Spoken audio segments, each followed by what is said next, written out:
এখন আপনাদের সম্মুখে বক্তব্য প্রদান করছেন মোনাজার ইসলাম হাফিজ কারি জালালউদ্দিন সাহেব, হাওড়া জেলা।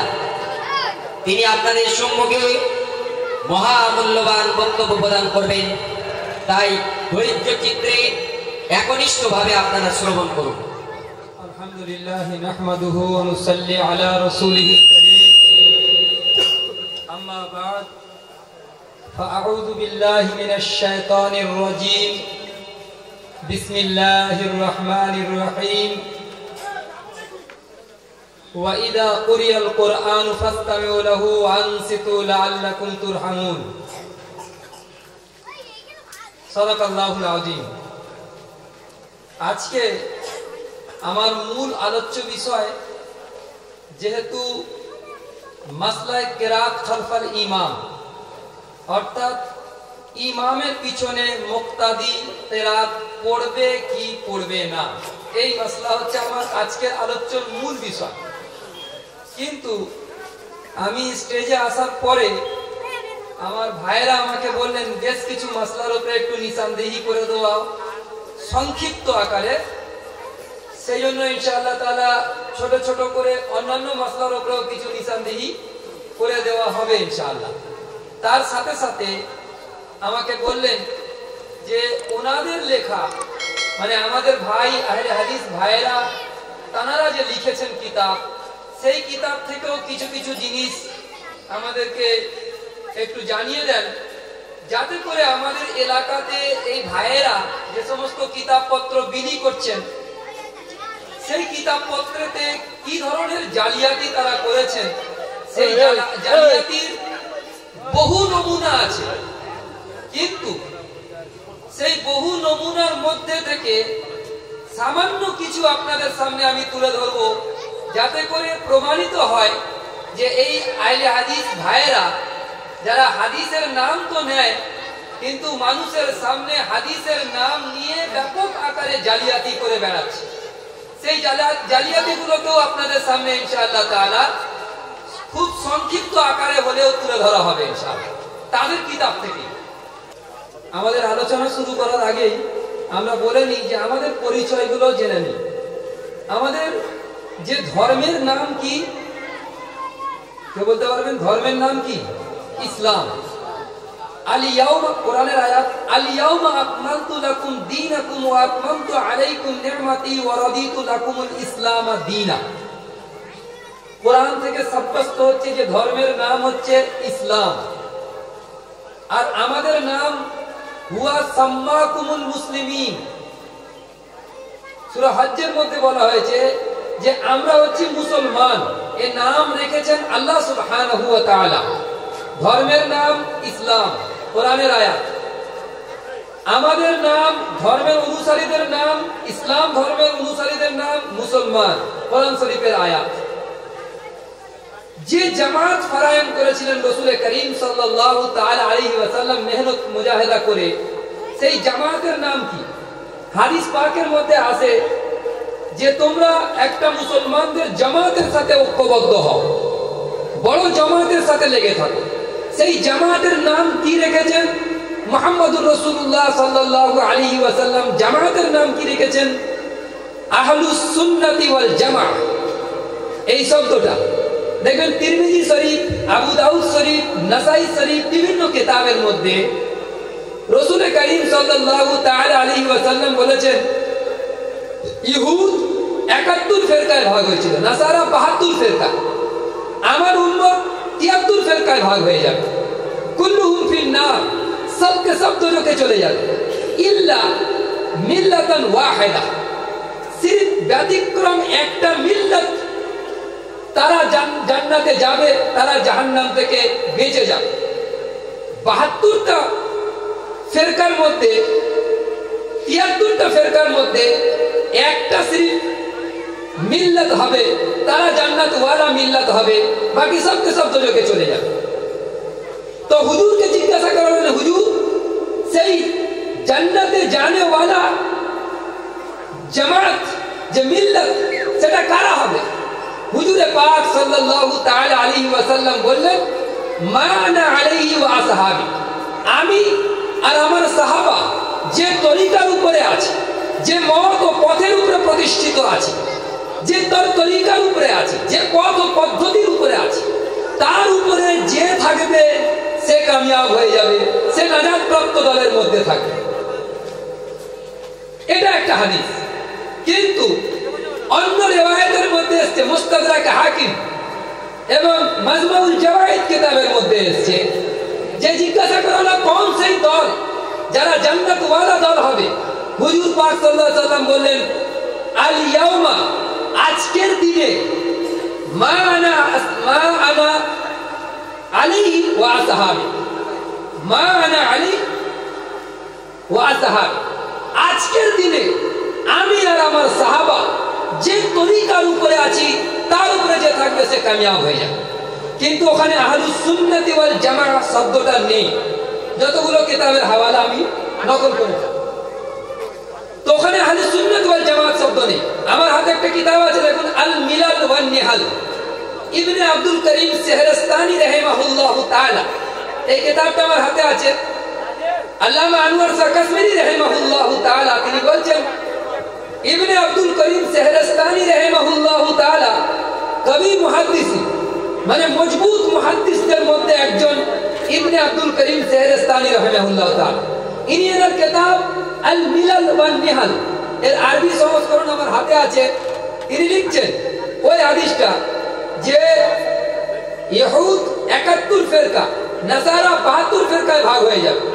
তারপরে কুল্লুহুম ফিন্নার, এসব কথা বলার পরে রাসূল করিম সাল্লাল্লাহু তাআলা আলাইহি ওয়াসাল্লাম বললেন, কিলা ওয়া মিনান নাজিয়া, হুজুরকে জিজ্ঞাসা করা হলো নাজিয়া, নাজাত প্রাপ্ত দল, যারা জাহান্নাম থেকে ছুটকারা পেয়ে গিয়েছে, যারা জান্নাতে যানেওয়ালা দল। কিলা ওয়া মিনান নাজিয়া, জিজ্ঞাসা করলেন নাজাত প্রাপ্ত কারা? হুজুর জবাব দিলেন, ক্বালা আহলুস সুন্নাতি ওয়াল জামাআহ, গ্রিন কালিতে হাইলাইট করা আছে, আহলুস সুন্নাতি ওয়াল জামাআহ। হুজুরের আলফাজ মওজুদ আছে এই কিতাবের মধ্যে, হুজুরের আলফাজ মওজুদ আছে আহলুস সুন্নাতি ওয়াল জামাআহ। ফের জিজ্ঞাসা করলো, কিলা ইয়া রাসূলুল্লাহ, জিজ্ঞাসা করা হচ্ছে কিলা, যে ইয়া রাসূলুল্লাহ আমাদেরকে বলে দেন, ওয়ামা সুন্নাতি ওয়াল জামাআহ, আহলুস যে সুন্নাতি ওয়াল জামাআত বললেন, সেই আহলুস সুন্নাতি ওয়াল জামাআত কারা? এটা কারা যখন জিজ্ঞেস করলেন, হুজুর জবাব দিলেন, ক্বালা মা আনা আলাইহি আল ইয়াউমা ওয়া আসহাবি, আজকের দিনে আমি আর আমার সাহাবা যে তরিকার উপরে আছি, যে মত আর পথের উপরে প্রতিষ্ঠিত আছি, তার উপরে যে হবে সে কামিয়াব হয়ে যাবে। নারায়ে তাকবীর, নারায়ে তাকবীর। একজন বলেছিলেন যে নবীজির আলফাজ দেখাতে পারবেন না, কিন্তু আমি কিতাব আলহামদুলিল্লাহ সাথে নিয়ে এসেছি, কিতাবে আলফাজ মওজুদ আছে আহলুস সুন্নাতি ওয়াল জামাআহ, কিন্তু তিরমিজিতেও নেই, আবু দাউদেও নেই, আর মুস্তাদরাক হাকিমেও এই আলফাজ মওজুদ নেই। যে আলফাজ আমি আজকে নোট করাতে চাইছি, এই আলফাজ এখানে মওজুদ আছে। আচ্ছা, এরপরে কোরআন শরীফের আয়াত ইয়াউমা তাবিয়াদু উজুহ ওয়া তাসওয়াদু উজুহ, এই আয়াতের তাশরীতে আব্দুল্লাহ ইবনে আব্বাস রাদিয়াল্লাহু তাআলা আনহু তিনি তাফসীর করছেন, আর তাফসীর লিখছেন কে? হাফেজ ইবনে কাসীর রাহিমাহুল্লাহু তাআলা। তার তাফসীর ইবনে কাসীরের মধ্যে এই আয়াতের তাশরীতে ইবনে আব্বাস রাদিয়াল্লাহু তাআলা আনহু বলছেন যে ইয়াউমা তাবিয়াদু উজুহ, অর্থাৎ কিয়ামতের দিনে কিছু লোকের চেহারাকে বড় উজ্জ্বল দেখতে পাবে, বড় ঝলমলে দেখতে পাবে, উজ্জ্বল দেখতে পাবে। তারা কারা হবে? আহলুস সুন্নাতি ওয়াল জামাআহ, এই শব্দ নকল করেছে। আর বলছে ওয়া তাসওয়াদু উজুহ, কিয়ামতের দিনে কিছু সংখ্যক লোকের চেহারা বড় কালো কুৎসিত হবে। তারা কারা হবে?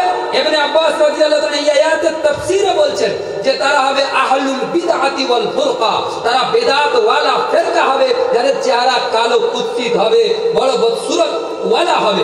সুতরাং ইবনে আব্বাস রাদিয়াল্লাহু তাআলা আনহু থেকে এই তাফসীর, কোরআনের আয়াতের তাফসীর বর্ণনা করা হলো যে আহলুস সুন্নাতি ওয়াল জামাআহ এরাই কামিয়াব দল হবে। নারায়ে তাকবীর। কিন্তু আহলে সুন্নাত ওয়াল জামাত, আহলে সুন্নাত ওয়াল জামাত আজমতে সাহাবা রাদিয়াল্লাহু আনহু, এরপরে এই আহলুস সুন্নাতি ওয়াল জামাতের যে দল জান্নাত ওয়ালা দল হবে, তাহলে জামাতের নাম কি? ধর্মের নাম কি? ইসলাম। অনুসারীদের নাম কি? মুসলমান। এর যে জামাত ফারাইন করেছিল হুজুরে পাক সাল্লাল্লাহু আলাইহি সাল্লাম, সেই জামাতের নাম হচ্ছে আহলুস সুন্নাতি ওয়াল জামাত, কামিয়াব দল। কিন্তু এই যে 72 ফিরকা জাহান্নামে যাবে, একটা শুধুমাত্র জান্নাতে যাবে। তো এই যে 72 যাবে জাহান্নামে, এই 72-এর তাশরীহ আছে উমদাতুল কারি শরহ বুখারীতে আল্লামা বদরুদ্দিন আইনি রাহিমাহুল্লাহু তাআলা। আর এই কথাটা হাফেজ ইবনে হাজার আসকালানী রাহিমাহুল্লাহু তাআলা ফাতুল বারি শরহ সহিহুল বুখারীতে তিনি নকল করতেছেন যে এই 72 ফেরকা যারা জাহান্নামে যাবে তাদের মধ্যে দুটো ক্যাটাগরি থাকবে। একটা হচ্ছে যাদের বিশ্বাস এবং আমল শিরক, কুফর আর ইলহাদের দরজা পর্যন্ত পৌঁছে যাবে। এর একবার বলছি, শিরক, কুফর এবং ইলহাদের দরজা পর্যন্ত পৌঁছে যাবে। তারা জাহান্নামে প্রবেশ করবে, কোনোদিন বার হওয়া নসিব হবে না। কিন্তু যাদের বিশ্বাস আর আমল শিরক, কুফর আর ইলহাদের দরজা পর্যন্ত পৌঁছাবে না, শিরক, বিদআত আর গুনাহের দরজা পর্যন্ত পৌঁছাবে, আল্লাহ পাক তাদেরকে জাহান্নামের সাজা ভোগ করাবার পরে আবার জান্নাতে দাখিল করবে, যেহেতু হাকিকাতে ঈমান তাদের দিলেতে ছিল। এর তাশরীহ করেছে হাফিজ ইবনে হাজার আসকালানী রাহিমাহুল্লাহু তাআলা এবং তাশরীহ করেছেন উমদাতুল কারিতে আল্লামা বদরুদ্দিন আইনি রাহিমাহুল্লাহু তাআলা। দুজন বড় বড় ব্যক্তিদের নাম আমি নিয়ে নিলাম। তাহলে বোঝা গেল যে আহলুস সুন্নাতি ওয়াল জামাআহ এরা কামিয়াব দল হবে। তো নাম যদি কেউ রেখে দেয় আহলুল হাদিস, নাম যদি রেখে দেয় যে আহলে হাদিস, তো এর কথা তো না কোরআনে পাওয়া যাচ্ছে না হাদিসে পাওয়া যাচ্ছে। হালাকে নবীজি সাল্লাল্লাহু আলাইহি সাল্লাম যে নাম পছন্দ করেছেন সেই নাম তো আমাদেরকে পছন্দ করতে হবে। কেন হাদিস যায়ীফ भी হয়, হাদিস মুনকার হয়, হাদিস মুনকাতি হয়, কিন্তু সুন্নত যায়ীফ হয়, সুন্নত সহি भी হয়, সুন্নত যায়ীফ भी হয়, সুন্নত মুনকাতি হয়, সুন্নত হাসান হয় না। সুন্নতের রাস্তা হচ্ছে মজবুত রাস্তা। এখান থেকে আমাদেরকে পরিষ্কার হয়ে যেতে হবে যে আমাদের পরিচয়টা কি হবে, আহলুস সুন্নাতি ওয়াল জামাআহ। এবারে আসুন যে আমি এনাদের কিছু কিতাব থেকে আমি দেখিয়ে দেবো এনাদের জালিয়াতি কি কি আছে। দেখেন ওনারা একটা কিতাব লিখেছে মাযহাবীদের গুপ্তধন, মানে মাযহাবপন্থী যারা হানাফি মাযহাব, শাফিঈ মাযহাব বা মালিকি মাযহাব, হাম্বলি মাযহাব, এই মাযহাবীদের গুপ্তধন বলে একটা বই লিখেছে। আর মাযহাবীদের খণ্ডন করাই এই বইটা লেখার উদ্দেশ্য। এখানে খাস তওরের উপরে হেদায়া কিতাবের উপরে এতরাজ করেছে। হেদায়া কিতাব হচ্ছে যারা মাওলানা পড়েন তাদের ওই 4 খণ্ডের কিতাব অবশ্যই তাদেরকে পড়তে হয়। এত বিখ্যাত কিতাব হার মাদ্রাসায় পড়ানো হয়। তো এই হেদায়া কিতাবের মধ্যে হানফিদের সমস্ত মাদ্রাসা, হানাফি মাযহাবের সমস্ত মাদ্রাসাতে হেদায়া কিতাব পড়ানো হয়। আচ্ছা, ওই হেদায়া কিতাবের মধ্যে যত ভুল ভ্রান্তি আছে ওনারা তুলে ধরেছে এই বইটাতে। যেহেতু হানাফি মাযহাবের কিতাব তো তাকে ভুল ধরতে হবে, তো ভুল আমি অনেকগুলো দেখাতে পারি, কিন্তু সময়ের সংকীর্ণতার কারণে আমি খুব একটাই দেখিয়ে দিচ্ছি এই কিতাব থেকে। যেখানে কি লিখছে দেখেন, যে হেদায়া কিতাবে আছে মোজার উপরে মাসা করা ইমাম আবু হানিফা রহমাতুল্লাহ আলাইহি ও আবু ইউসুফ রহমাতুল্লাহ আলাইহির মতে নাজায়েজ। কার কার মতে? ইমাম আবু হানিফার 2 বিখ্যাত শাগরিদ ছিলেন, ছাত্র, একটা আবু ইউসুফ আর ইমাম মুহাম্মদ রহমাতুল্লাহ আলাইহি। ইমাম আবু হানিফার মতে 2 বিখ্যাত শাগরিদ, অনেক শাগরিদ ছিলেন, কিন্তু তার মধ্যে 2 জন খুব বিখ্যাত। তাদের মধ্যে একজনের নাম হচ্ছে ইমাম মুহাম্মদ রহমাতুল্লাহ আলাইহি আর ইমাম আবু ইউসুফ রহমাতুল্লাহ আলাইহি। এনাদের ব্যাপারে উনি লিখছেন যে মোজার উপরে মোসাহা করার ব্যাপারে ইমাম আবু হানিফা ও ইমাম আবু ইউসুফ রহমাতুল্লাহ আলাইহি নাজায়েজ বলতেন। মোজা কোন মোজা? চামড়ার মোজা, যে শীতকালে আমরা পরি না, চামড়ার মোজা চেইন টানা থাকে, জানেন না? তো ওই চামড়ার মোজার উপরে যে মোসাহা করা হয় ওযুর পরে, ওযু করা হয়ে গেল, তারপরে পাটা আর খুলে ধুতে হবে না, যেহেতু প্রথমবার খুলে ধুয়ে তারপরে মোজা পরেছিলেন, তো ওর উপরে মোসাহা করলে তো ওযু হয়ে যাবে। তো ইমাম আবু হানিফা এবং আবু ইউসুফ বলছেন যে নাজায়েজ মোজার উপরে মোসাহা করা। কিন্তু ইমাম মুহাম্মদ অর্থাৎ ওনার আরেকজন ছাত্র ইমাম সাহেবের সাথে মত পার্থক্য করছেন, বলছেন আমার মতে তা জায়েজ। কোথায় আছে? হেদায়া কিতাব প্রথম খণ্ড 61 নম্বর পৃষ্ঠা। তাহলে হেদায়া কিতাবে এই যে কথাটা লিখেছে, অথচ হাদিসের কিতাবের মধ্যে এসেছে মোজার উপরে মাসা করার কথা, তাহলে হেদায়া ভুল লিখেছে। কানাদের লেখা এই কিতাবটা আহলে হাদিস, দেখুন আহলে হাদিস লাইব্রেরি ঢাকা, লেখকের নাম হচ্ছে মোহাম্মদ নজরুল ইসলাম। এই আহলে হাদিস লাইব্রেরি ঢাকা ঢাকা থেকে ছেপে বের হয়েছে এই কিতাব, ওনাদেরই কিতাব, আমাদের হেদায়াত কিতাবে ভুল ধরার জন্য। এবারে আমার সামনে হাতে আছে হেদায়াত, যেহেতু আমি বাংলা এবং আরবি দুটোকেই নিয়ে এসেছি যাতে করে বাংলা শিক্ষিতরাও পড়ে দেখে নিতে পারে যে জালিয়াতি কোথায় করেছে। হেদায়াত প্রথম খণ্ড আমার হাতে, এটা 4 খণ্ডে সমাপ্ত। প্রথম খণ্ড আমার হাতে, এখানে আমি ওই চ্যাপ্টারটা খুলছি যেখানে মোজার উপরে মাসিয়া করার উপরে দেখুন বাপ বেঁধেছেন, এই দেখুন মোজার উপরে মাসিয়া করা, দেখতে পাচ্ছেন মোজার উপরে মাসিয়া করা। এখানে কি লিখছেন? ইমাম মোজার উপরে মাসিয়া করার বৈধতা, বৈধতা মানে জায়েজ হওয়া, এটা সুন্নাত দ্বারা প্রমাণিত। এ সংক্রান্ত হাদিস সমূহ প্রসিদ্ধ বলে টিকা লিখেছেন নিচে। ইমাম আবু হানিফা রহমাতুল্লাহ আলাইহি বলেন, দিবালোকের মতো পরিষ্কার হওয়ার পরই আমি মোজার উপরে মাসিহা করার কথা বলেছি। হাসান বসরি রহমাতুল্লাহ আলাইহি বলছেন, 70 জন সাহাবী আমাকে মোজার উপরে মাসিহা করার পক্ষে হাদিস শুনিয়েছেন। তো হেদায়াত ইমাম আবু হানিফা নাজায়েজ বলেছেন, ওখানে তো নাজায়েজ বললো। দেখেন চুরি হয়েছে কি হয়নি, আপনারা বলেন চুরি হয়েছে কিনা? এইভাবে এরা চুরি করে, এরা তো মাছ চুরি করে না পুকুর থেকে, বরং পুকুর চুরি করে না। এবারে দেখেন আল্লাহ পাক এনাদেরকে হেদায়েত দিন। আমি আরেকটা কিতাব দেখাচ্ছি, সহিহুল বুখারী 2য় খণ্ড আমার হাতে, আপনারা ছবি তুলে নেন পারলে। ওনাদেরই তৌহিদ পাবলিকেশন থেকে ছেপে বের হয়েছে, তৌহিদ পাবলিকেশন থেকে ছেপে বের হয়েছে বাংলাদেশ, এবং এর পুরো অ্যাড্রেসটা আমি দিয়ে দিচ্ছি এখানে। এই কিতাবটাতে অনুবাদ যারা করেছে,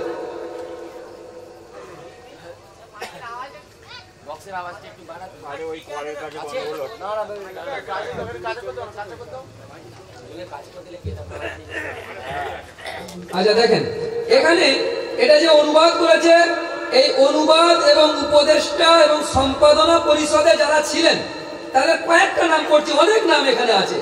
কি আছে? শেখ আকরামুজ্জামান বিন আব্দুস সালাম, লিসান্স মদিনা ইসলামী বিশ্ববিদ্যালয়, সাবেক বিভাগীয় পরিচালক দাওয়া ও শিক্ষা বিভাগ, মানে সব বড় বড় জায়গা থেকে পড়ে এসছে। তারপরে শেখ মোহাম্মদ নওমান বগুড়া, দাওরায়ে হাদিস ভারত থেকে করেছেন, পেশ ইমাম, বংশাল বড় মসজিদ ঢাকা। তারপরে ডক্টর আব্দুল্লাহ ফারুক, পিএইচডি আলিগড় মুসলিম বিশ্ববিদ্যালয় ভারত, মানে বড় বড় সব ডিগ্রি আছে, আমি সবগুলো পড়ছি না, আপনারা দেখেন বড় বড় ডিগ্রিধারীরা এটা করেছে। আর কেমন জালিয়াতি করেছে দেখেন। এখানে এটা 2য় খণ্ড, পৃষ্ঠা নাম্বার হচ্ছে 343,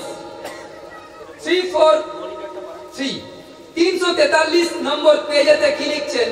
যেখানে ওই হাদিস এসেছে বুখারী শরীফে যে আম্মা জান আয়েশা রাদিয়াল্লাহু তাআলা আনহাকে জিজ্ঞাসা করা হয়েছিল যে নবীজির আমল কেমন। তো আম্মা জান আয়েশা রাদিয়াল্লাহু তাআলা রাতের আমল জিজ্ঞাসা করা হয়েছে, তো বলেছিলেন রমাদান ওয়ালা ফি গায়রিহি, রমজান আর গায়ের রমজানে হুজুরে পাক সাল্লাল্লাহু আলাইহি ওয়াসাল্লাম 11 রাকাতের বেশি পড়তেন না। এবার এই হাদিসটাকে তো তারা তারাবির ক্ষেত্রে ফিট করেন। এর লম্বা একটা আলোচনা, আমি ওই বাহাতে যাচ্ছি না, ওর উপরে লম্বা একটা আলোচনা করতে হয়। কিন্তু এই হাদিসে টিকা লিখেছে লম্বা। টিকা লিখতে গিয়ে কি লিখেছেন দেখেন, যেখানে হানাফিদের মাযহাব থেকে যে হাদিস পেশ করা, মাযহাবের হানাফি মাযহাবের ওলামা হযরতরা যে হাদিস পেশ করেন, হাদিসটা হচ্ছে ইয়াহইয়া বিন সাঈদ হতে বর্ণিত। নিশ্চয়ই ওমর রাদিয়াল্লাহু তাআলা এক ব্যক্তিকে তাদের সাথে 20 রাকাত নামাজ পড়ার নির্দেশ দিয়েছেন। এই যে 20 রাকাত 20 রাকাতের হাদিস যেটা আসলে, এই হাদিসটাকে এখানে নিয়ে এসেছে যে হানাফিরা পেশ করে, তাহলে খণ্ডন করতে হবে একে, যেহেতু হানাফিরা পেশ করে। তো খণ্ডন করার জন্য বললেন যে এই হাদিসটি মুনকাতে, মুনকাতে মানে সূত্র বিচ্ছিন্ন। এই যে সনদ সূত্র ছিল, মাঝখানে কেউ বিচ্ছিন্ন হয়ে গেছে, মুনকাতে সূত্র বিচ্ছিন্ন। তারপরে বলছে এই হাদিসটা কোথায় আছে? ইবনে আবি শাইবাতে আছে, 2য় খণ্ডে 163 পৃষ্ঠাতে, হাদিস নাম্বার 7682 নম্বর হাদিস, মুনকাতে হাদিস। তারপরে বলছেন আল্লামা মুবারকপুরি তোহফাতুল আহওয়াজি শারহ তিরমিজিতে বলেছেন যে আল্লামা নিমবি রহমাতুল্লাহ আলাইহি আসারুস সুনান গ্রন্থে বলেছেন ইয়াহইয়া বিন সাঈদ আনসারী ওমর রাদিয়াল্লাহু তাআলা সময় পান, মানে ওনার সাথে দেখা পান। তাহলে ওমর রাদিয়াল্লাহু তাআলা থেকে এটা কি করে প্রমাণিত হয়? তারপরে বলছেন আল্লামা নাসিরউদ্দিন আলবানী বলছেন যে তার সিদ্ধান্ত নিমবি রহমাতুল্লাহ সিদ্ধান্তের অনুরূপ। এই আসারটি মুনকাতে মানে এটা হচ্ছে সূত্র বিচ্ছিন্ন, যা দলিল গণ্য হওয়ার জন্য শুদ্ধ না।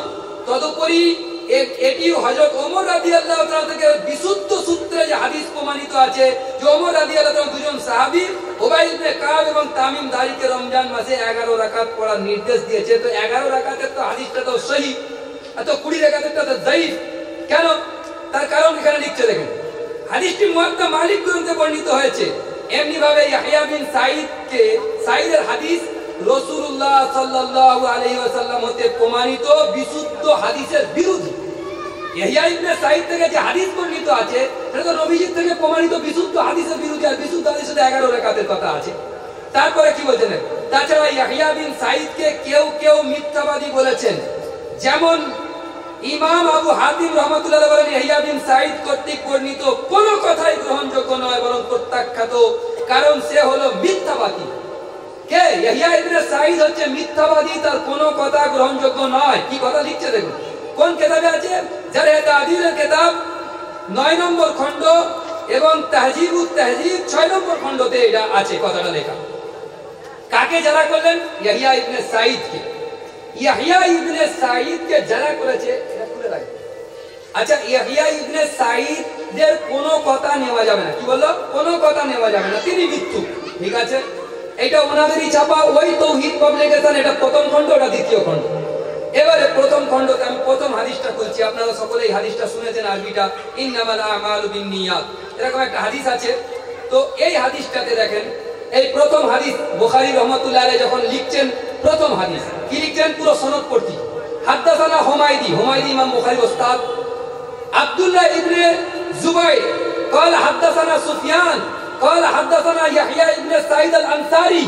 প্রথম হাদিসের রাবি হচ্ছে ইয়াহইয়া ইবনে সাঈদ আল আনসারী, আর তাকে বলছে তিনি মৃত্যু, তার কোনো কথা নেওয়া যাবে না। তো যদি ইয়াহইয়া ইবনে সাঈদের কোনো কথা না নেওয়া যায়, তাহলে বুখারী শরীফের প্রথম হাদিস ইন্নামাল আমালু বিন্নিয়াত, যে পুরো হাদিসটা আছে, এই হাদিসটা তাহলে সহিহ হবে।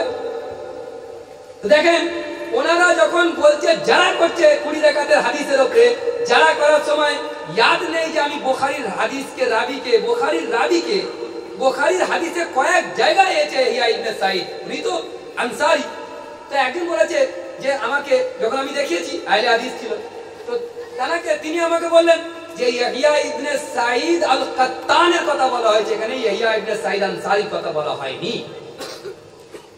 আমি বললাম যে ঠিক আছে, চোর যখন চুরি করে তখন এমন কিছু নিশানা ফেলে যায় যার মাধ্যমে সে ধরা পড়ে যায়। দেখেন এখানে লিখেছে যে ইয়াহইয়া ইবনে সাঈদ আনসারী শব্দটা এখানে আছে, দেখুন তো, ইয়াহইয়া ইবনে সাঈদ, ইয়াহইয়া বিন সাঈদ আনসারী, এই যে এখানে আনসারী শব্দটা লিখে দিয়েছে, মানে ধরা পড়ে গিয়েছে। তাহলে আনসারী মার্ক হয়ে যাচ্ছে, তার মানে বুখারীর রাবি। ইয়াহইয়া ইবনে সাঈদ আল কাত্তান, উনি seeker Rabi, A B seeker রাবি, মানে বিশ্বস্ত রাবি দুজনেই। যদি আমি তর্কের খাতিরে মেনে নিই যেটা ইয়াহইয়া ইবনে সাঈদ আল কাত্তান ছিল, ইয়াহইয়া ইবনে সাঈদ আনসারী না, তবুও তারা নিজেরাই আনসারী শব্দটা এখানে লিখে দিয়েছে। তাহলে চোর নিজের জালেতেই জড়িয়ে পড়লো, এ থেকে পরিষ্কার হয়ে গেল। এ দেখেন, এইটা তাদের ছাপা বুখারী শরীফের অনুবাদে এরকম টিকা লিখতে গিয়ে এরকম জালিয়াতি করেছে। সাধারণ লোক যারা আছে তাদের বিশ্বাস আছে যে বুখারী শরীফ সহিহ কিতাব, ঠিক, কিন্তু এই সহিহ কিতাবে তাদের জালিয়াতি গুলো, যারা মদিনা ইউনিভার্সিটি থেকে পড়ে এসেছে, তারা যে কত জালিয়াতি করেছে। তো যে দলের মদিনা ইউনিভার্সিটি থেকে পড়নেওয়ালা আলেমরা এরকম চোর হয়, সেই দলের সাধারণ লোকেদের চুরির কি ইয়াত্তা করা যেতে পারে? কথা ভালো করে বুঝেন, এইভাবে চুরি করেছে তারা। আচ্ছা, তারপরে এখানে দেখুন একটা কথা লিখেছে এই বইটাতে। এই বইটা কি লিখছেন? কোথাকার? ওদেরই ছাপা। অধিকাংশ লোক আল্লাহর প্রতি ঈমান আনা সত্ত্বেও মুশরিক। কে লিখেছেন? খলিলুর রহমান বিন ফজলুর রহমান রহমাতুল্লাহ আলাইহি। তিনি লিখেছেন তাওহীদ এডুকেশন এন্ড ওয়েলফেয়ার ট্রাস্ট, তা থেকে লিখেছেন। এটা কোথায়? হুগলি থেকে ছাপা, জগৎবল্লভপুর হুগলি থেকে মনে হচ্ছে প্রকাশনা করা হয়েছে। এতে লেখা আছে, তারপরে এখানে কি লিখছেন দেখি, যে নবী নূরের তৈরি না মাটির তৈরি, এই বাহাসটা উনি লিখছেন। আমি ওই বাহাস করবো না এখানে, ওই কথা এখানে আলোচনা আনবো না, শুধু ওদেরটা পড়ে শোনাচ্ছি। কি লিখছে?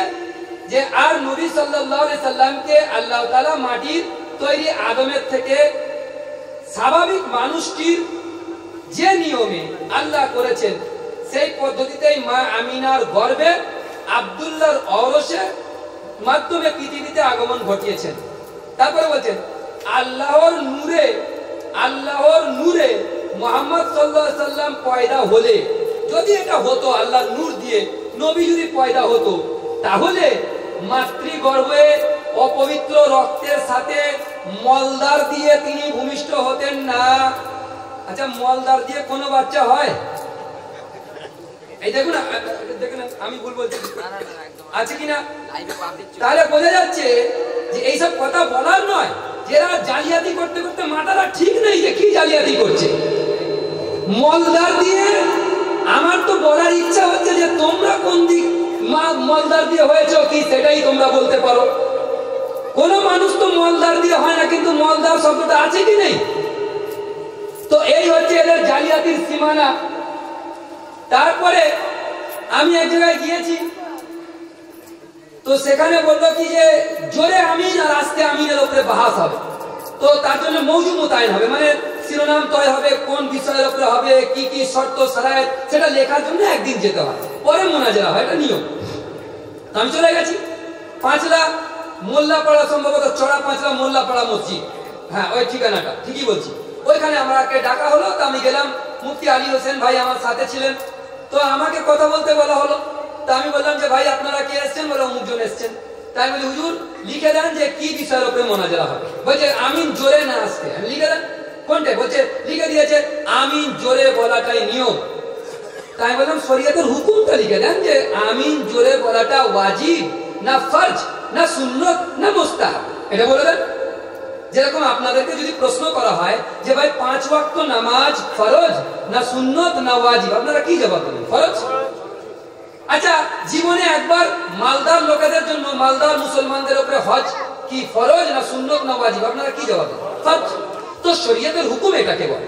তাই বললাম যে ভাই জোরে আমিন বলাটা নিয়ম, আপনি লিখেছেন, তো একবার শরীয়তের হুকুম কি বলে দেন। নিয়ম তো আমি বুঝতে পারছি, শরীয়তের হুকুম সুন্নত না ওয়াজিব না ফরজ না কি লিখতে চাইছেন। ঠিক আছে, আমি দ্বিতীয় বললাম যে ঠিক আছে আপনি তো লিখবেন না, ঠিক আছে, তো শরীয়তের মাসলা তো কমপ্লিট জানতে হবে না পূর্ণাঙ্গ জানতে হবে নাকি আংশিক জানতে হবে? পূর্ণাঙ্গ। কেন দ্বীন এবং শরীয়তকে আল্লাহ পাক পূর্ণাঙ্গ নাজিল করেছেন আংশিক পূর্ণাঙ্গ? কোথায় আছে কথা? আলিয়াউমা আকমালতু লাকুম দীনাকুম ওয়া আতমামতু আলাইকুম নি'মাতি ওয়া রাদিতু লাকুম ইসলাম দীনা। দ্বীনকে কমপ্লিট করে দিয়েছেন আল্লাহ, পূর্ণাঙ্গ করে দিয়েছেন। তো মাসলা भी পূর্ণাঙ্গ আমাকে বলতে হবে। তো দৈনিক তো 5 ওয়াক্ত নামাজ ফরজ, তো 5 ওয়াক্ত নামাজের মধ্যে ফরজ নামাজ ক রাকাত? জোহরে ফজরের 2 রাকাত ফরজ নামাজ, জোহরের 4 রাকাত, বলেন 6 হলো 17 রাকাত, ঠিক বলে দিয়েছে, আর গুনতে হবে না। তো 17 রাকাত ফরজ নামাজ, তার মধ্যে 6 রাকাত নামাজে জোরে আমিন আপনারা বলেন।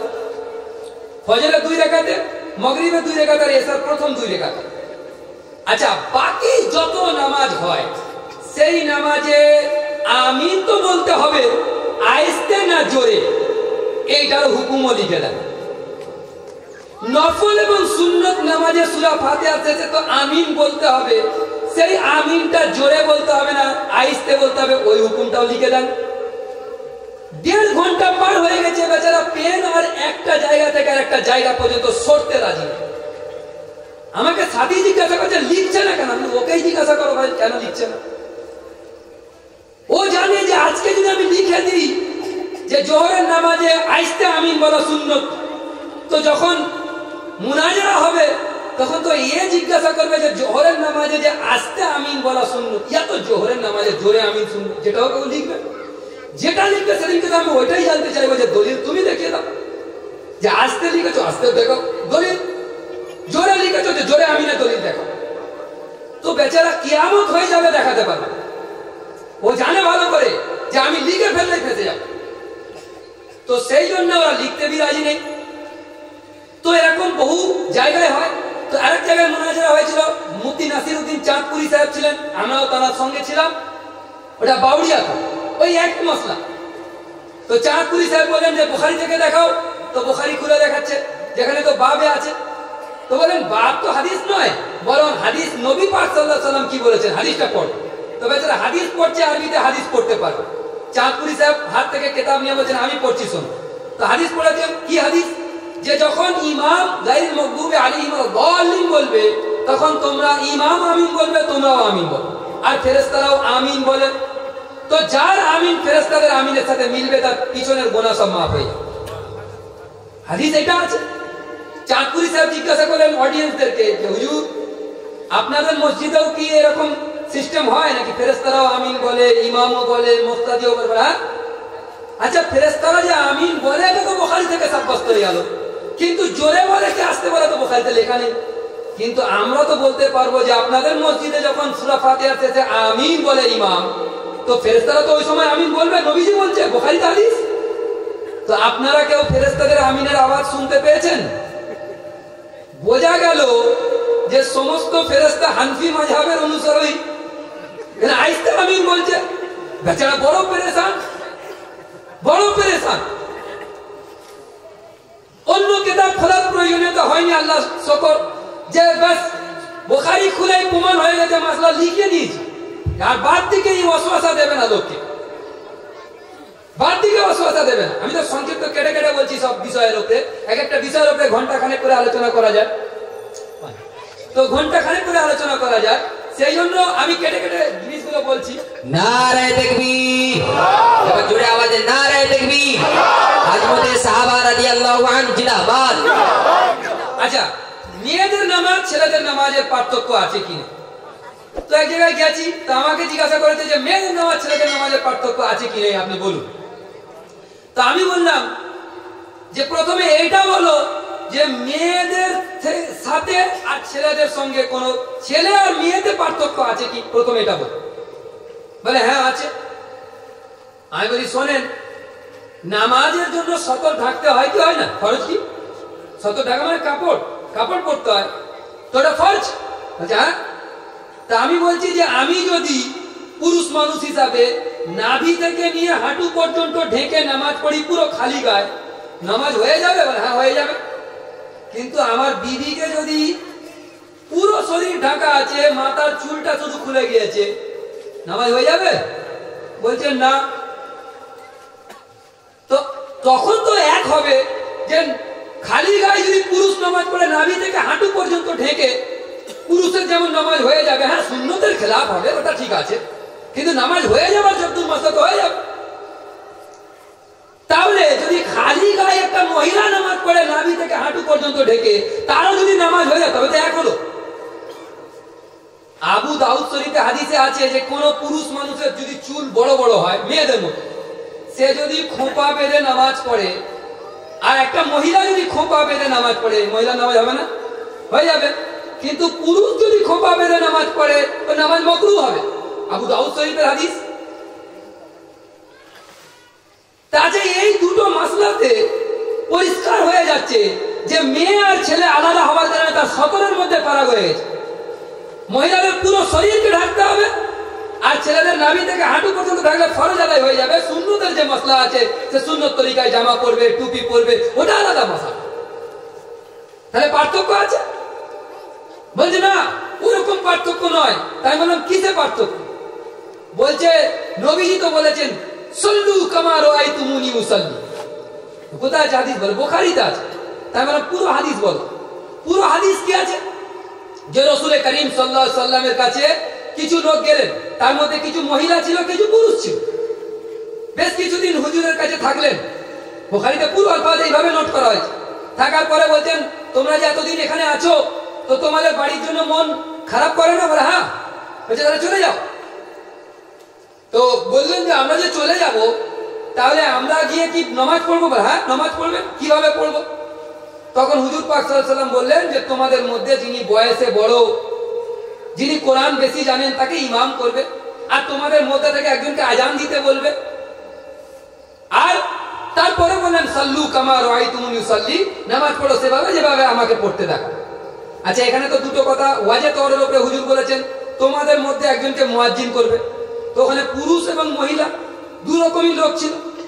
তো যদি কোনো মহিলা ভালো আজান দিতে পারে, তো আপনারা মসজিদের মুয়াজ্জিন নিয়ে নেবেন, ফায়দা তো হবে ওতে। দেখবেন একটা সুন্দরী মহিলাকে যদি মুয়াজ্জিন বানিয়ে দেন, ওই যে তবলিগি জামাতের সাথীরা যে ডেকে ডেকে নিয়ে আসে, ভাই মসজিদে আসো, জওয়ান ছেলেদেরকে, ওই জওয়ান যুবক ছেলেদেরকে ডেকে আনতে হবে না, এমনি চলে আসবে, এমনি চলে আসবে, ফায়দা তো হবে।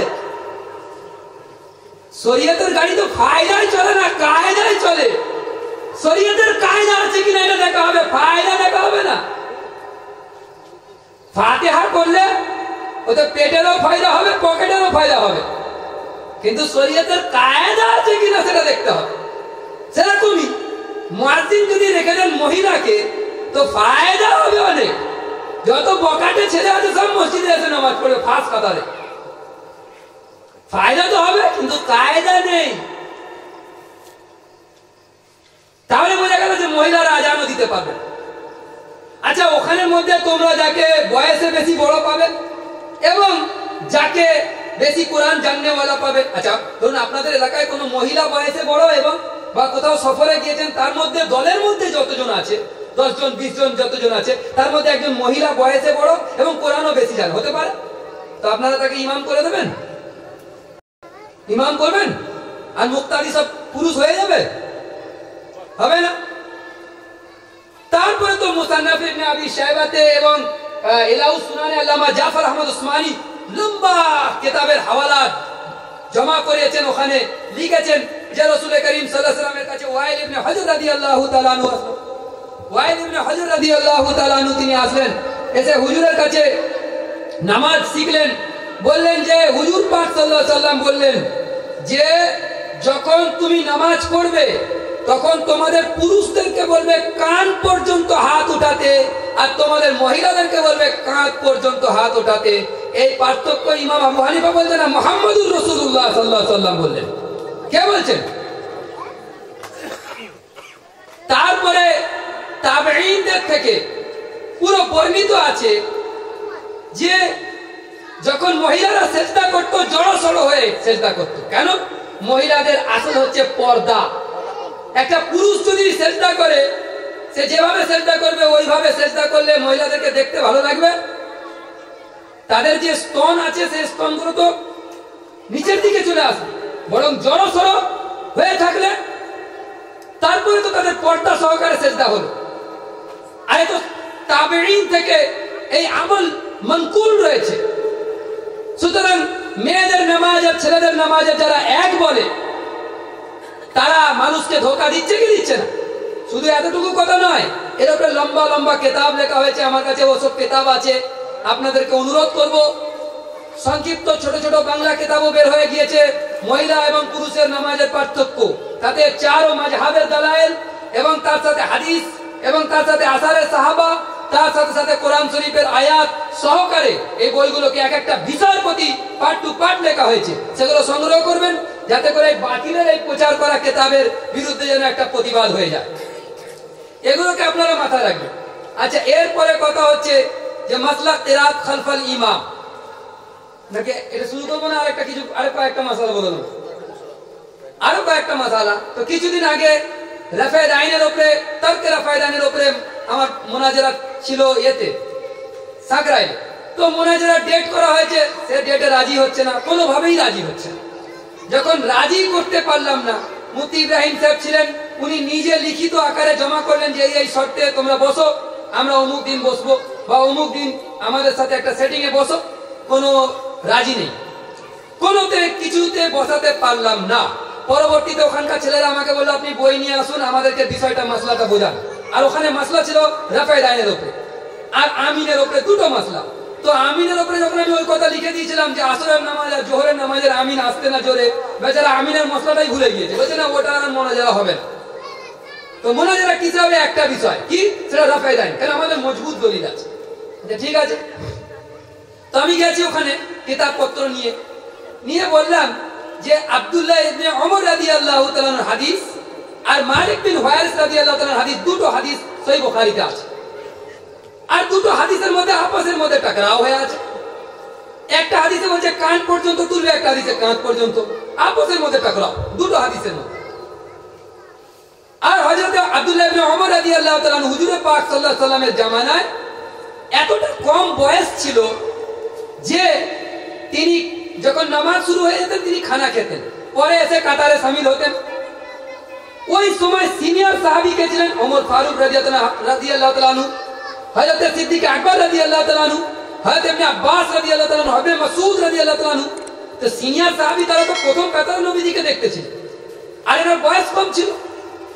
আর মালিক বিন ওয়াইস রাদিয়াল্লাহু তাআলা হুজুরের কাছে কিছুদিনের জন্য মেহমান হিসেবে এসেছিলেন, মুসাফির, তারপরে চলে গিয়েছেন। তো এনেছে খুব কষ্ট করে দুটো, একজন মেহমান মুসাফির আর একজন অল্প বয়স। তো আমি ওই আব্দুল্লাহ ইবনে ওমর রাদিয়াল্লাহু তাআলা আনহুর ওই হাদিসটা সম্পর্কে মুসনাদে হুমায়দি তো আজকে আপনাদের সামনে নিয়ে আসিনি, আরবি কপি আমার কাছে আছে। মুসনাদে হুমায়দিতে ওই আব্দুল্লাহ ইবনে ওমর রাদিয়াল্লাহু তাআলা আনহু বলছেন, লা ইয়ারফাউ ইয়াদাইহি, হাত তুলতেন না নবীজি, হাত তুলতেন না, না রুকুতে যাবার সময় না রুকুতে গোটার সময়। ওই ইবনে ওমর রাদিয়াল্লাহু তাআলা আনহু, ওই সনদ মজবুত, এই সনদ মজবুত, সনদের বাহাস ওখানে হবেই না, কিন্তু ওখানে লা ইয়ারফাউ ইয়াদাইহি শব্দটা আছে। তো আমি যে কথাটা শেষমেশ বলেছিলাম, অনেক লম্বা বয়ান করেছিলাম, কিন্তু আমি সংক্ষিপ্ত করে বলছি যে শেষ যেটা বলেছিলাম যে যত হাদিসের কিতাব আছে সেই সমস্ত হাদিসের কিতাবে যেখানে ইসবাতে রাফায়দানের বাব বেঁধেছেন শিরোনাম, যে রাফায়দান করার কথা, আর সেখানের মধ্যে খাস তৌরের উপরে সিয়াসিত্তার যে 6টা হাদিস, বুখারী, মুসলিম, আবু দাউদ, তিরমিজি, নাসাই, ইবনে মাজাহ, এই খাস তৌরের উপরে 6টা হাদিসের মধ্যে আবু দাউদ, তিরমিজি এবং নাসাই শরীফ, এই 3 হাদিসের মধ্যে যেখানে বাব বেঁধেছেন যে বাবু ইসবাতে রাফায়দান, রাফায়দান করার বাব বেঁধেছেন, সেখানে ওই আব্দুল্লাহ ইবনে ওমর ওয়ালা হাদিস নিয়ে এসেছেন, ইমাম তিরমিজিও নিয়ে এসেছেন, আবু দাউদ শরীফও নিয়ে এসেছেন। কিন্তু তারপরে তারকে রাফায়দান, রাফায়দান ছেড়ে দেওয়ার অধ্যায় কায়েম করেছেন। তারপরে আব্দুল্লাহ ইবনে মাসউদ রাদিয়াল্লাহু তাআলা হাদিস নিয়ে এসেছেন, তিনি বলছেন, আমি কি তোমাদেরকে নবীজির নামাজ পড়ে দেখাবো না? তখন বলে, অবশ্যই দেখান। তিনি নামাজ পড়ে দেখালেন, শুধু প্রথম তাকবীরে হাত ওঠালেন, আর নামাজের সালাম ফেরাতা কোথাও হাত ওঠালেন না। ইমাম তিরমিজি নিয়ে এসেছেন, ইমাম আবু দাউদ নিয়ে এসেছেন, তারকে রাফায়দানের বাব বের। আর আমি বললাম যে মুসলিম শরীফ যখন লেখা হয়েছিল, ইমাম মুসলিম লিখেছিলেন, তখন ইমাম মুসলিম রহমাতুল্লাহ আলাইহি লেখার পরে ওদের শিরোনাম কায়েম করেননি, শিরোনাম কায়েম করেছে ইমাম নববী রহমাতুল্লাহি তাআলা আলাইহি, এবং ওর তাশরীহ করেছেন, সারা লিখেছেন। ওর মুকদ্দমাতে ভূমিকা লেখার সময় ইমাম নববী রহমাতুল্লাহ আলাইহি অনেক কথা লিখেছেন, সেটাও খুব প্রসিদ্ধ কথা। কিন্তু যেখানে ওই হাদিস এসেছে যে হাদিসের মধ্যে মানে উনানে রান্না করা জিনিস খেলে ওযু করতে হবে, আর তারপরে এসছে উনানে রান্না করা জিনিস খেলে ওযু করতে হবে না, দুটো পাশাপাশি বিরোধ হাদিস। উনানে রান্না করা খাবার খেলে ওযু করতে হবে, আর তারপরে হাদিস নিয়ে এসেছেন ইমাম মুসলিম রহমাতুল্লাহ আলাইহি ওখানে আলোচনা করতে গিয়ে যে উনানে রান্না করলে সেই খাবার খেলে ওযু ভাঙে না, ওযু করতে হবে না। তো ইমাম মুসলিম রহমাতুল্লাহ আলাইহি ওখানে লিখেছেন ওই হাদিসের তাতে যে মুহাদ্দিসিনে কেরাম বুখারী, মুসলিম, তিরমিজি, আবু দাউদ যত কিতাব লিখেছেন, সেই সমস্ত কিতাবে কোন হাদিসটা নাসিখ আর কোন হাদিসটা মানসুখ এটা তেনারা লেখেন না। আচ্ছা, নাসিখ মানসুখ কাকে বলে? উলামা তো বুঝতে পারছেন, কিন্তু সাধারণ লোককে বোঝাতে হবে যে আমাদের দেশেতে কিছুদিন আগে 500 টাকার নোট আর 1000 টাকার note reserve bank of India লেখা ছিল, কিন্তু সরকার ঘোষণা করলো যে এই নোটগুলো বাতিল। ভারতীয় নোট, অরিজিনাল নোট, কিন্তু সেটা বাজারে চলবে না সেই ডেটের পর থেকে, যে ডেট সরকার বলে দিয়েছে, কিন্তু নোটটা কিন্তু ভারতের অরিজিনাল, ওটা জালিয়াতি নেই। ঠিক অনুরূপ ভাবে নবীজির হাদিস অরিজিনাল এবং সহিহ, কিন্তু ওর হুকুম যদি বাতিল হয়ে যায় সেটাকে বলা হবে মানসুখ হাদিস, আর যদি হুকুম জারি থাকে সেটাকে বলা হবে নাসিখ হাদিস। কথা বুঝতে পেরেছি? যেরকম যে নোটগুলো এখন চলছে ওটা নাসিখ নোট, যেটা বাতিল হয়ে গেছে মানসুখ নোট। কথা বুঝতে পেরেছেন? এবারে বোঝাবার জন্য বললাম। তো এবারে ইমাম মুসলিম রহমাতুল্লাহ ওই হাদিসের তাহাকে বলছেন, মুহাদ্দিসিনরা কোন হাদিসকে নকল করার পরে বলেন না যে হাদা হাদিসুন নাসিকুন, হাদা হাদিসুন মানসুকুন, এটা বলেন না। এই হাদিসটা মানসুখ, এই হাদিসটা নাসিখ, এটা বলেন না। তাহলে বুঝবো কি করে যে কোনটা নাসিখ কোনটা মানসুখ? বোঝার তরিকা হচ্ছে এটা যে যে হাদিসটা প্রথমে জিকির করবে সেটা মানসুখ, যেটা পরে জিকির করবে সেটা নাসিখ, সেটা চালু থাকবে, তার হুকুম জারি থাকবে। তো তাহলে এই উসুল অনুযায়ী এই তিরমিজি শরীফ, আবু দাউদ শরীফ, নাসাই শরীফ এনারা রাফায়দান করার হাদিসগুলোকে নিয়ে এসছে প্রথমে, পরে বাব বেঁধেছেন রাফায়দান ছেড়ে দেওয়ার অধ্যায়, আর তাতে হাদিস নিয়ে এসেছেন আব্দুল্লাহ ইবনে মাসউদ রাদিয়াল্লাহু তাআলা আনহু তো আমি বললাম আমার চ্যালেঞ্জ রইল যে পৃথিবীর কোন কিতাব, কোন হাদিসের কিতাবে এরকমের বিপরীত দেখাতে পারা যাবে না, যেরকম নাকি প্রথমে নিয়ে এসেছেন রাফায়ে দাইন ছেড়ে দেওয়ার অধ্যায়, আর তাতে আব্দুল্লাহ ইবনে মাসউদ রাদিয়াল্লাহু তাআলা হাদিস জিকির করেছেন, পরে নিয়ে এসেছেন রাফায়ে দাইন কোরআন অধ্যায়, আর তাতে আব্দুল্লাহ ইবনে ওমর এবং হযরত মালিক বিন ওয়ারিস রাদিয়াল্লাহু তাআলা হাদিস তার পরে নিয়ে এসেছেন। পৃথিবীর কোন হাদিস থেকে আপনারা দেখাতে পারবেন না। এটা আমার চ্যালেঞ্জ রইল, কিয়ামত হয়ে যাবে যে পৃথিবীর কোন হাদিসের কিতাবে প্রথমে তারকে রাফায়ে দাইনের বাব, আর তাতে হাদিস থাকবে ইবনে মাসউদ ওয়ালা, আর তারপরে ইসবাতে রাফায়ে দাইনের বাব, তাতে হাদিস থাকবে ইবনে ওমর ওয়ালা। পৃথিবীর কোন কিতাবে দেখাতে পারবে। তাহলে বোঝা গেল তোমরা যে হাদিসটা প্রচার করছো, এই বাব থেকে প্রমাণ হচ্ছে ওটা মনসুখ হয়ে গিয়েছে। যে নোট বাতিল হয়ে গেছে সেই নোট নিয়ে তুমি বাজারে যাচ্ছ, ও তো তোমাকে সামান মেলাবে না। নারায়ে তাকবীর, নারায়ে তাকবীর। ইমামে আবু হানিফা হযরত সাহাবা রাদিয়াল্লাহু আনহু। এবারে আমরা ওই হাদিসের দিকে যাব যেখানে আমাদেরকে বলা হয়েছে কিরাত খালফাল ইমাম। আসলে আমার মওজু এটাই, এর উপরে আমরা আলোচনা করব ইনশাআল্লাহ। কিরাত খালফাল ইমামের উপরে আমরা যখন পড়ব তখন এটাকে মাসলা মাথায় রাখতে হবে। যখন আমিন সদর কারবি সাহেবের সঙ্গে মুনাজারা হওয়ার কথা ছিল হাফেজ রবড়ি সাহেবের, তো তখন উনি গিয়েছেন, তো ওখানে মুনাজারার মওজু মোতায়েন হয়ে গেছে, লিখে দিয়েছে কি বিষয় মুনাজারা হবে, যে কিরাত খালফাল ইমাম, ইমামের পিছনে মুক্তাদি কিরাত পড়বে কি পড়বে না, এর উপরে মাসলা মুনাজারা হবে। তো হাফেজ রবড়ি সাহেবের আগে আমিন সদর কারবি ওখানে পৌঁছে গিয়েছেন, তাজালিয়াত সদরের পুরো কথা আছে। পৌঁছে যাওয়ার পরে তখন আমিন সদর কারবি বলছেন হ্যাঁ বিলকুল সহি মওজু লিখেছেন, ঠিক লিখেছেন। হাফেজ রবড়ি সাহেব যখন ওখানে এসছে তখন বলছে মওজু গলত। তো সহি মওজু কি? সহি মওজু হবে ইমাম, সহি মওজু হবে নামাজি ফাতিহা পড়লে তার নামাজ হবে কি হবে না, ফাতিহা না পড়লে তার নামাজ হবে কি হবে। তখন আমিন সদর কারবি সাহেব রহমাতুল্লাহ আলাইহি তিনি বললেন যে তাহলে এক কাজ করো, এর আগে তো তুমি পুরো সমস্ত ফুকাহাদেরকে তোমরা ইনকার করে বসে আছো, তো মুহাদ্দিসিনদেরকে ইনকার যেন না করো। মুহাদ্দিসিনরা যখন হাদিসের কিতাব লিখেছে তখন যে বাব বেঁধেছেন অর্থাৎ শিরোনাম কায়েম করেছে, তো ওই শিরোনামে কি ফাতিহা খালফাল ইমাম বলে শিরোনাম করেছে, বাবু ফাতিহা খালফাল ইমাম না, শিরোনাম কায়েম করে বাবু উজুবুল কিরাত। সহিহ বুখারীতে বাবু ফাতিহা খালফাল ইমাম এরকম বাব বাঁধেননি, বাবু উজুবুল কিরাত, কিরাত ওয়াজিব হওয়ার অধ্যায় কায়েম করেছে। মাসলা তো তোমার আর আমার নয়, পুরো উম্মতে মুসলিমের মাসলা। সুতরাং এমন একটা মওজু মোতায়েন করো যেন কোন একটা হাদিসের কিতাবের তরজমাতুল বাব যেন এখানে চলে আসে। কিন্তু বেচারা এখানেও পেরেশান, বলছে কোন উম্মতির কথা আমি মানি না। ঠিক আছে, উম্মতির কথা মানো না, ঠিক আছে। তো প্রথমে তো ফুকাহাদেরকে ছেড়ে দিয়েছে, তারপরে মুহাদ্দিসের হাত থেকে চলে গিয়েছে।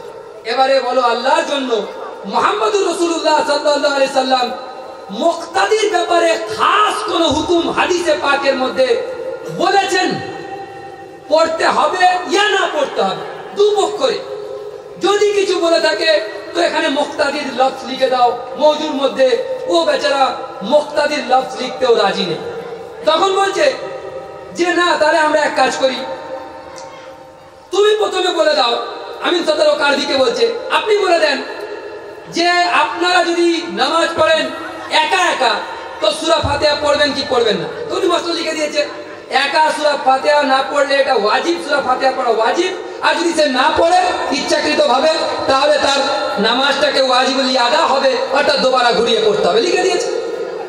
কিন্তু মাসলা তো ইমাম আর মুক্তাদি, বেচারা মওজুদে না ইমামের লফজ শাস্তি দিচ্ছে না মুক্তাদির লফজ শাস্তি দিচ্ছে। এটাকে ভালো করে মাথায় রাখ। দ্বিতীয় যখন ওরা মুনাজারায় হাদিস পড়বে তখন কি হাদিস পড়বে? হাদিসটা পড়ার সময় যখন যেটা সহিহ হাদিস যখন পড়বে মানে স্পষ্ট যেটা আছে সেটা পুরো পড়বে, আর যেটা সহিহ হাদিস সেটা কিন্তু সহিহ নয়, যেটা পুরো স্পষ্ট কথা ওদের পক্ষের আছে সে হাদিসটা সহিহ নয়। কিয়ামত হয়ে যাবে সহিহ প্রমাণ করতে পারবে। আর যে হাদিসটা সহি নয় সেটা পুরো পড়বে, আর যেটা সহি সেটা কিন্তু এমন ভাবে পড়বে যে যাতে করে বুঝতে না পারে যে এখানে ইমামের লফজ নেই, মুখতাদিরও লফজ নেই, আর সেটা বুখারী থেকে পড়বে। আমি হাদিসটা আপনাদের সামনে পড়ে দিচ্ছি, কোন হাদিস তারা পড়বে। সেটা হচ্ছে যখন ওদেরকে বলা হবে যে কোরআনে মাসলাটা আছে কি নেই, বলবে না কোরআনে সব মাসলা থোড়ি থাকে।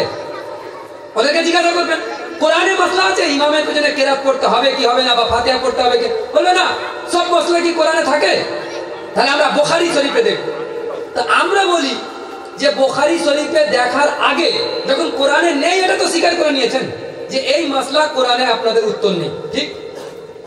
তাহলে বুখারী শরীফ ওঠাবার আগে আমাকে তো জিজ্ঞাসা করা দরকার যে আপনাদের মাসলা কোরআন শরীফে আছে কিনা।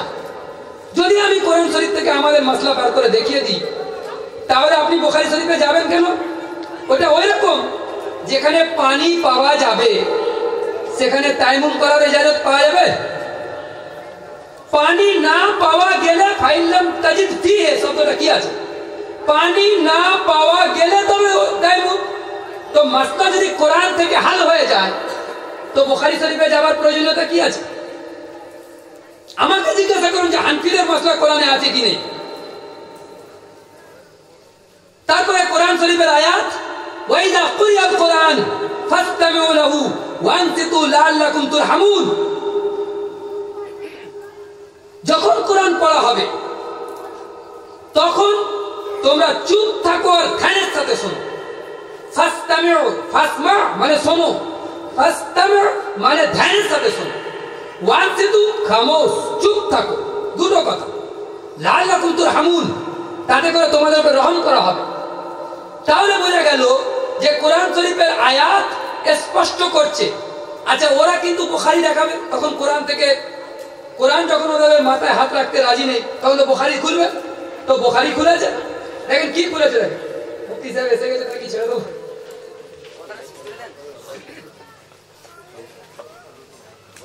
আচ্ছা বুখারী শরীফে যে হাদিসটা ওনারা পড়বেন তাতে হাদাসানা আলী ইবনে আব্দুল্লাহ قال حدثنا سفيان قال حدثنا زهري عن محمود بن ربع عن عبادة بن صامت رضي الله تعالى عنه رسول الله صلى الله عليه وسلم قال لا صلاة لمن لم يقرأ بفاتحة الكتاب। ये पूरा হাদিসের সনদ পড়ে দিয়েছি। আচ্ছা এখানে দেখুন কি আছে, সুফিয়ান ইবনে উয়াইনা আর এর সাথে আছে জুহরি। এই দুটো রাবি বয়ান করছেন যে ব্যক্তি নামাজে সূরা ফাতিহা পড়েনি তার নামাজ হয়নি। আচ্ছা এই ক্ষেত্রে আমরা আবু দাউদ শরীফ আপনাদের সামনে খুলছি। এটা আবু দাউদ আমার হাতে, এর মূল আরবিটাও আমার সাথেই আছে। এতে লেখা আছে